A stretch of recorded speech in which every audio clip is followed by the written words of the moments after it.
జీవితం సాఫీగా జీవించడానికి పుట్టిన ప్రతి ఒక్కరూ ఒక్కో విధానం పాటిస్తారు.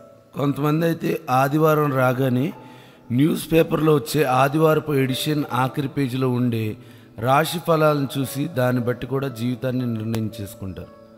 కొంతమంది వారికి ఇష్టమైన వ్యక్తిని చూస్తూ వాళ్ళు ఎలా ఉంటే అలా ఫాలో అయిపోతూ ఉంటారు. ఈ రోజుల్లో సినిమా స్టార్స్ని ఫాలో అవ్వడం సర్వసాధారణం.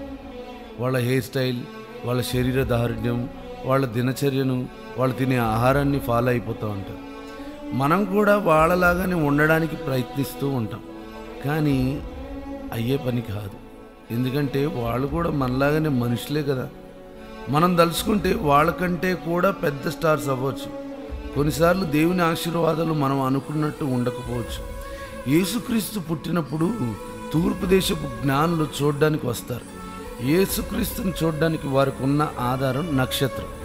నక్షత్రం కనిపించేంత వరకు వారి ప్రయాణం బాగానే సాగింది.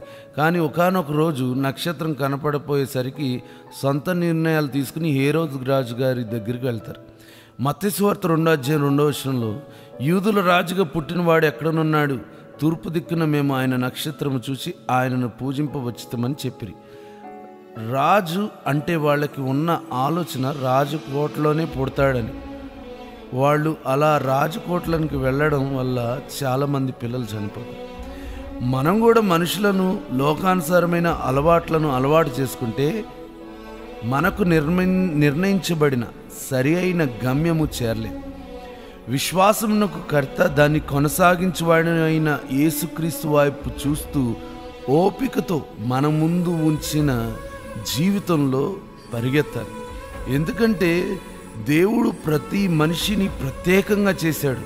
మనల్ని చేసిన యేసుక్రీస్తు వైపు చూడగలిగితే సరి అయిన గమ్యం చేరగలుగుతాం.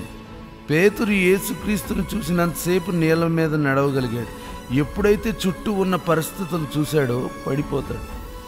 నువ్వు ఈరోజు ఏ నక్షత్రం చూస్తున్నావు? నీ నక్షత్రం ఏంటి?